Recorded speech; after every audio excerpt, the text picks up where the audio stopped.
Donc, la prochaine factorisation qu'on va revoir, c'est celle d'un trinôme qui a une forme de ax carré plus bx plus c. Cette forme-là est souvent appelée la factorisation somme-produit, produit-somme, produit-somme-facteur.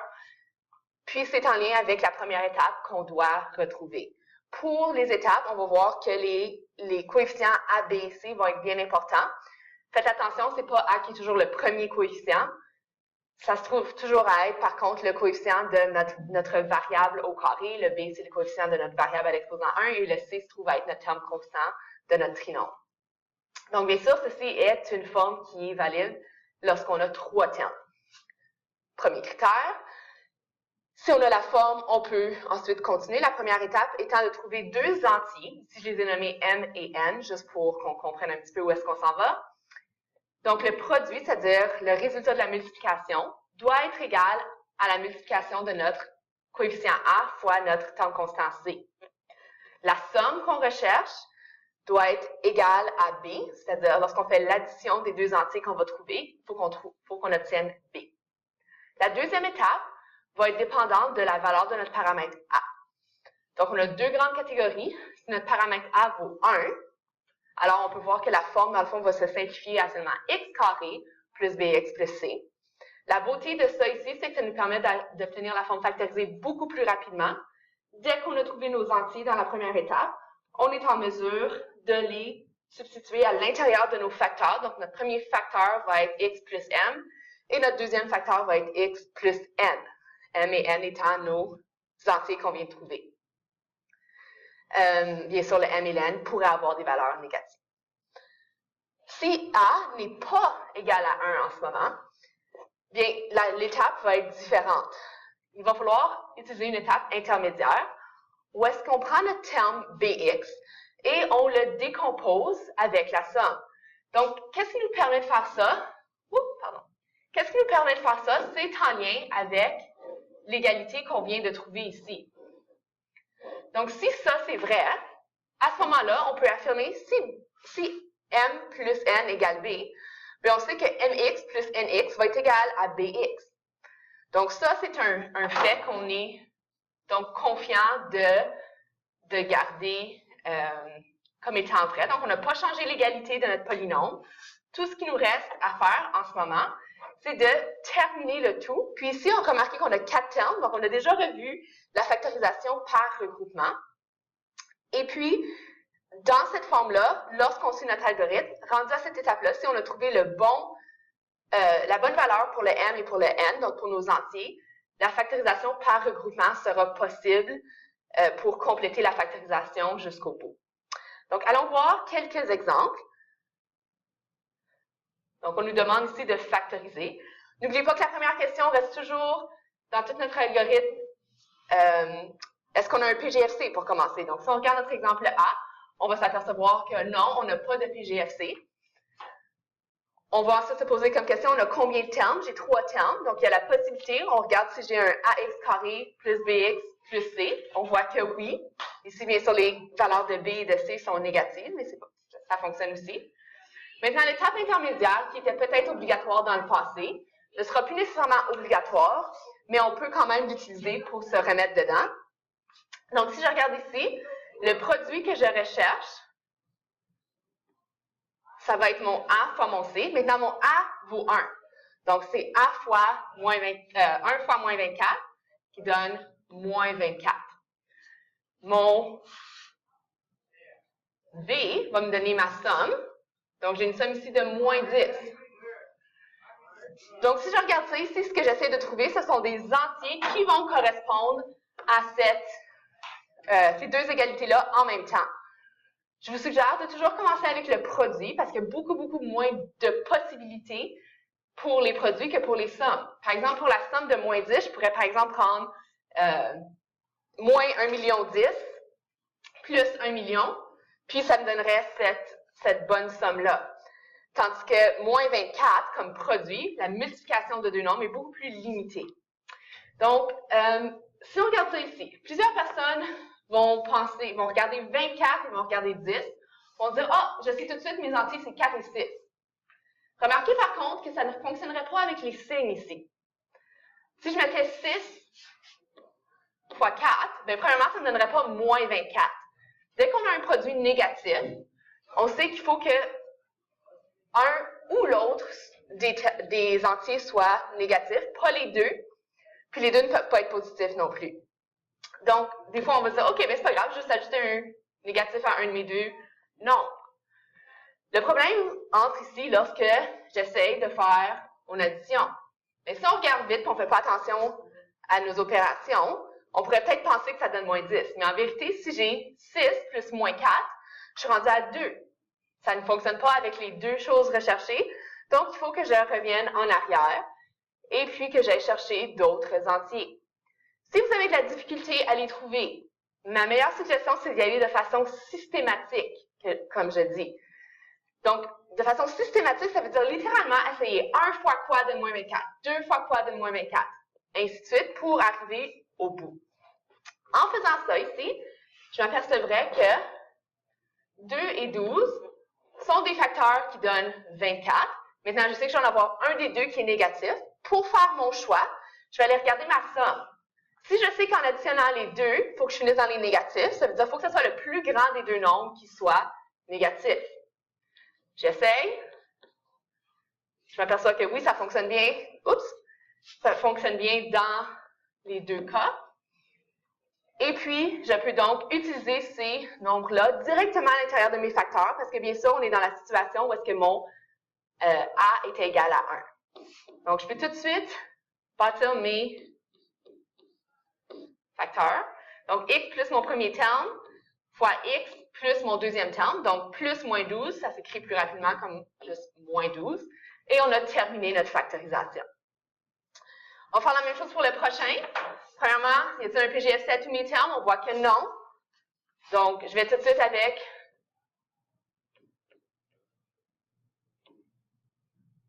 ceci, cette étape-ci où est-ce que j'établis. Donc, n'oubliez pas que le produit, c'est A fois C. Donc, 3 fois moins 8 me donne moins 24. Et ma somme, qui est mon coefficient B, qui est moins 10. Donc, remarquez qu'on a la même combinaison ici de produits et de somme. Ça veut dire que on va utiliser les mêmes entiers. Même combinaison nécessite les mêmes entiers. La différence ici, c'est qu'on est dans le deuxième cas. Ça ici, ça répond au fait que A n'est pas égal à 1. On va donc devoir faire une étape supplémentaire pour pouvoir continuer. Je ne peux pas directement aller à mes facteurs finaux. Donc, ce que je vais faire, je vais suivre ma méthode. Je vais placer mes termes en décomposant mon moins 10x en plus 2x puis moins 12x. Donc, ça, c'est équivalent. J'ai aussi mon terme constant de moins 8 qui est au bout. Maintenant, si on continue, on est capable de le faire par regroupement. En vérité, en passant, j'aurais pu écrire moins 12x avant plus 2x. Ça aurait fonctionné aussi. D'abord qu'on utilise les bons entiers, ça fonctionne. Donc, si je prends comme premier regroupement, encore une fois, vous n'êtes pas obligé de faire ce soulignement ici. Mais si je prenais ça comme regroupement, je fais mon PGFC, donc j'ai x en commun, x fois quoi donne mon premier terme, x fois quoi donne mon deuxième terme. Et ensuite, je fais la même chose pour mon prochain, donc j'ai un facteur de moins 4 en commun.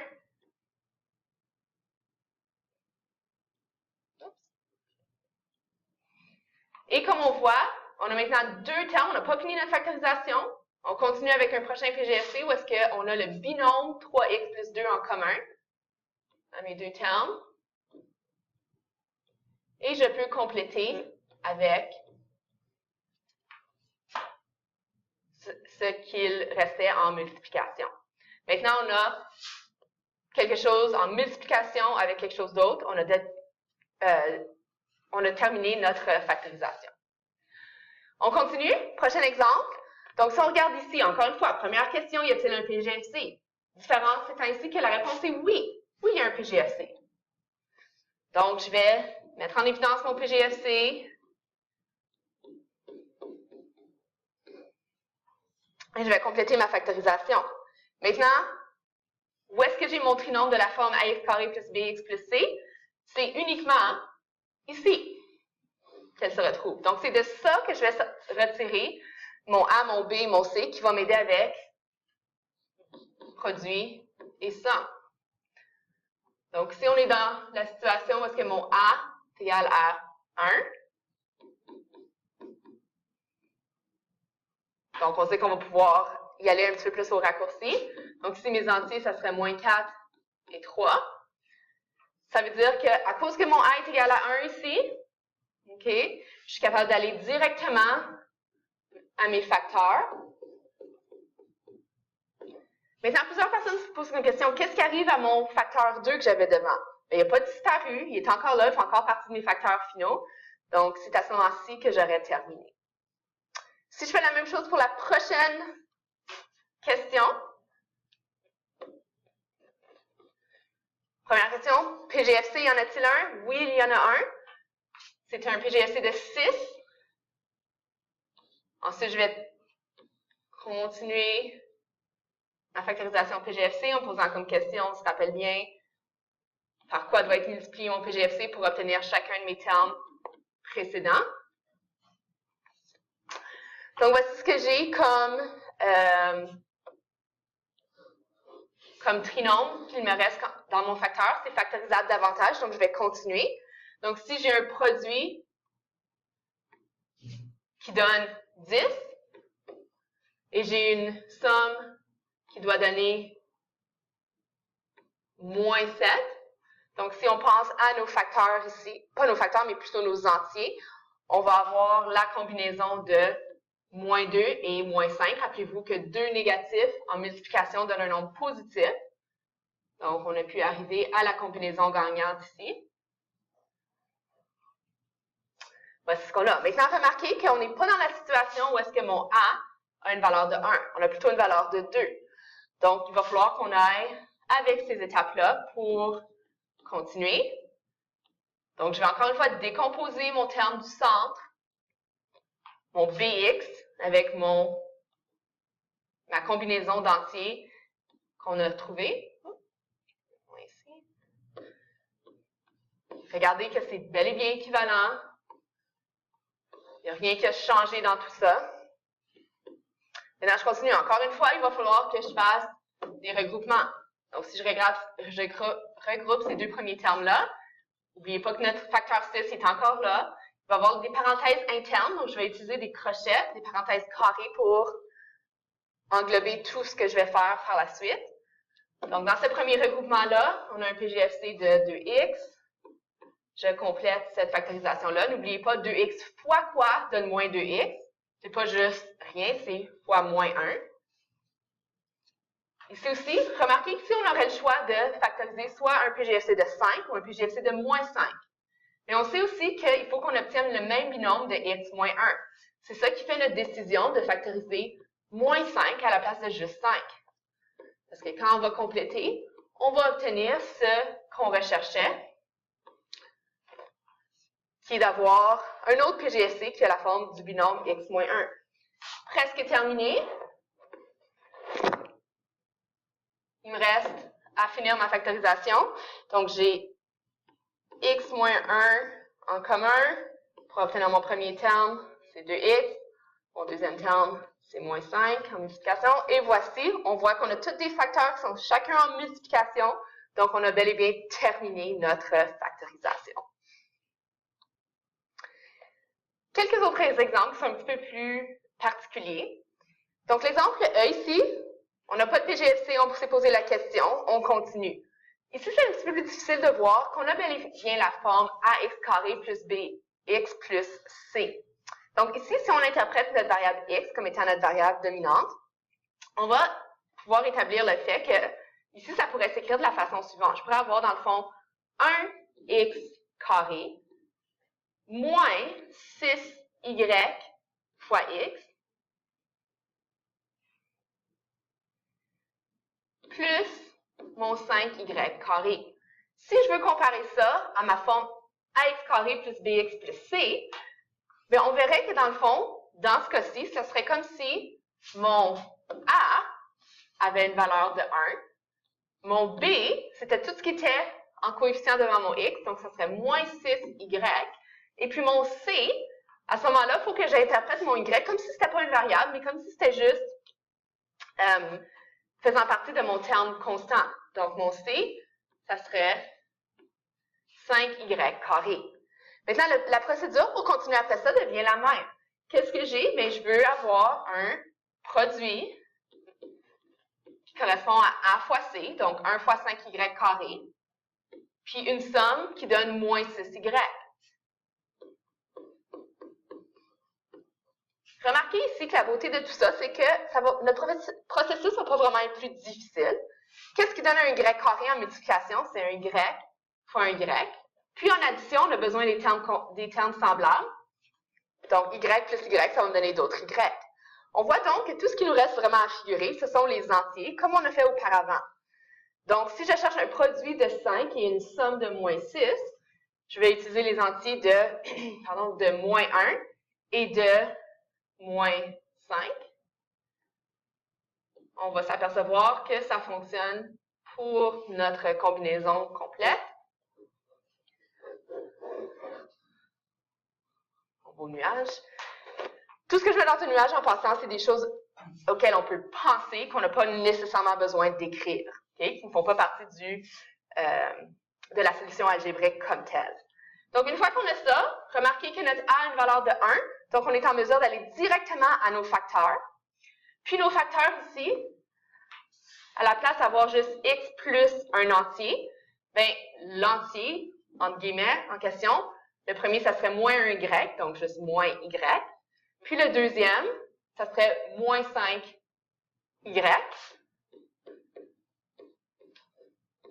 Et voici, on a notre forme complètement factorisée. On passe à un prochain exemple. Remarquez que ça a l'air bien intimidant d'avoir tout ça. Mais si on se pose les questions dans le bon ordre pour continuer, ça va beaucoup alléger notre tâche. Donc ici, première question comme à l'habitude, PGFC. Est-ce que j'ai un PGFC? Oui. Ici, mon PGFC a une valeur de x carré.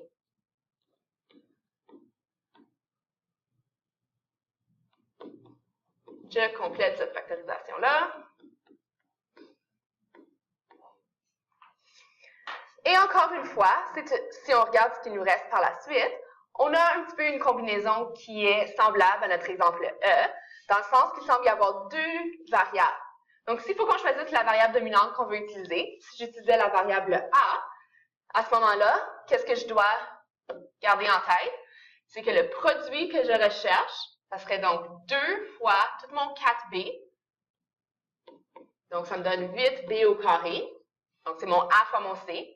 La somme que je recherche, c'est notre 9b, qui serait tout ce qui serait en multiplication devant mon A exposant 1. Donc, si on regarde ça ici, encore une fois, on a la beauté d'avoir b fois b qui me donne des b carrés et b plus b qui me donne des termes en b. Puis, il me reste juste mes coefficients à gérer. Donc, si j'utilise 1 et 8, on a notre combinaison gagnante. Mais comment est-ce que ça diffère, en plus du PGFC, dans notre exemple précédent? C'est le fait que, ici, le coefficient de notre variable au carré n'est pas 1.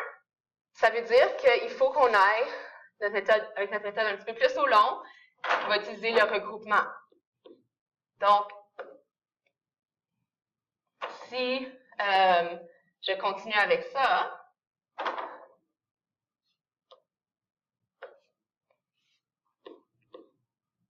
mon PGFC reste comme il était, et qui change de ce côté-là. Je vais ensuite prendre mon terme du centre et le décomposer. À la place d'avoir juste 9AB, je vais avoir 1AB, ou juste AB, plus 8AB,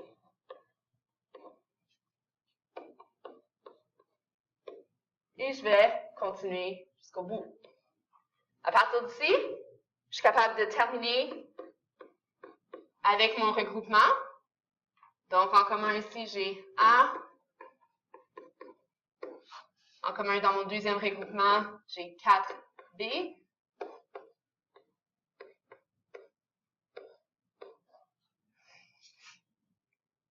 Et on voit qu'on a bel et bien notre prochaine étape de possible, où est-ce que j'ai encore une fois un PGFC. Ici, c'est un PGFC de 2A plus B en commun. Je complète cette factorisation. Et voici, on vérifie, on a une forme complètement factorisée. Aucun des facteurs internes est factorisable davantage. On a bel et bien fini ça ici. Une toute dernière question, un petit peu différente. Ici, on ne nous demande pas de factoriser comme tel. Plutôt, on nous demande une question d'interprétation qui est en lien avec la factorisation. Donc, voici ce qu'on nous dit. Donc, pour chaque trinôme, donc on voit qu'on a des trinômes, on nous demande de trouver, ce serait quoi les valeurs de K. Donc, on nous dit que K ici, c'est un nombre qu'on ne connaît pas. On nous donne certains critères. On dit que K, un peu plus loin, doit être un entier qui est trouvé entre moins 10 et 1 inclusivement. Donc, inclusivement, ça veut dire qu'on compte le moins 10 et le moins 1 comme valeur possible. Puis, la façon qu'on veut trouver la valeur de K, le critère, c'est que ça peut être factorisé en facteurs binomiaux. Donc, des facteurs qui sont des binômes, bien, on a vu que avec notre factorisation d'un trinôme qui a la forme ax carré plus bx plus c, on est en mesure, justement, d'aller obtenir des facteurs binomiaux. Donc, c'est avec cette idée-là en tête qu'on va pouvoir aller de l'avant. Donc, on va regarder les informations qu'on connaît, puis celles qu'on cherche. Donc, si on regarde en A, donc en A, on va s'apercevoir que le produit qu'on rechercherait a une valeur de moins 12 et la somme qu'on recherche a une valeur de K. Okay?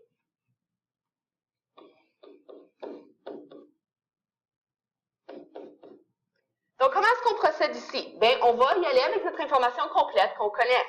Pour moins 12, qu'est-ce qui pourrait me donner moins 12? J'essaie une première combinaison. Donc, ça pourrait être moins 1 fois 12. Tout va bien? Si on suit notre méthode, on sait que moins 1 fois 12 doit aussi être utilisé dans notre somme. Si on regarderait quelle somme ça nous donnerait ici, mais ça me donnerait un cas de 11. Ça pourrait être possible pour donner des facteurs binomiaux. Toutefois, ça ne répond pas à notre deuxième critère, qui est que K doit être un entier entre moins 10 et moins 1. Donc ça ici, on pourrait juste l'avoir évalué puis pas l'avoir noté comme réponse possible, ou on aurait pu noter tout ça puis dire, on appelle ça une valeur qui est inadmissible. Donc, selon les critères d'admissibilité, puis on va revenir là-dessus plus tard, ça ne tombe pas dans ça. Maintenant, on peut faire une petite modification qui va faire en sorte que ça va être possible tout d'un coup, juste en changeant les signes. Donc, si je prends mes mêmes informations,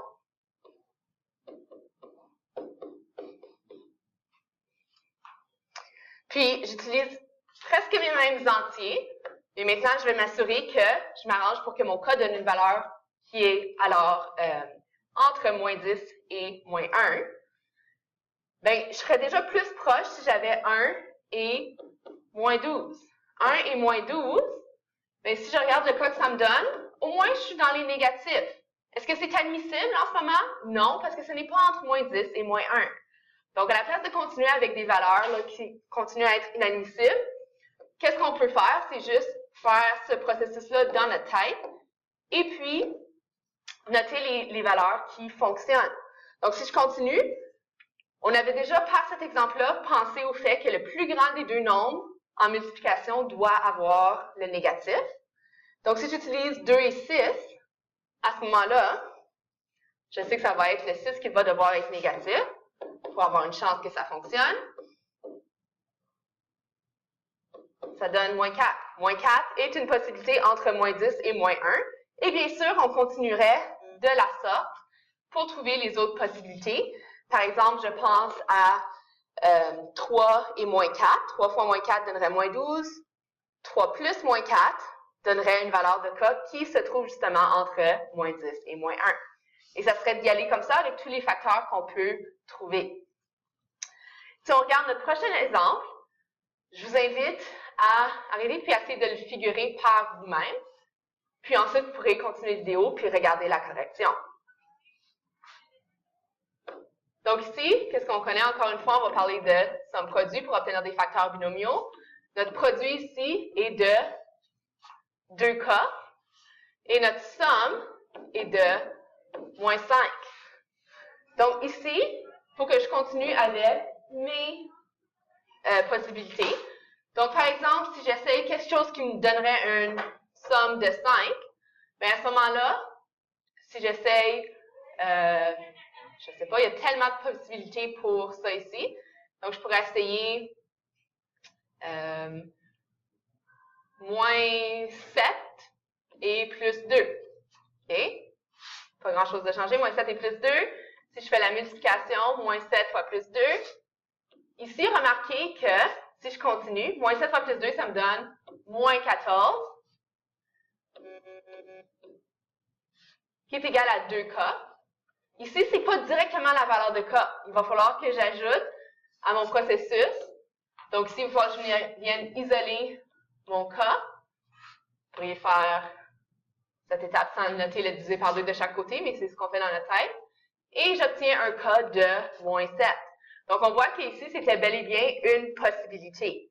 Maintenant, il pourrait y avoir d'autres possibilités. Je vous invite à explorer le tout. Faites attention, voir si on nous demande une réponse possible ou toutes les réponses possibles. Ici, on aurait pu continuer, mais je veux que vous pratiquiez ça par vous-même.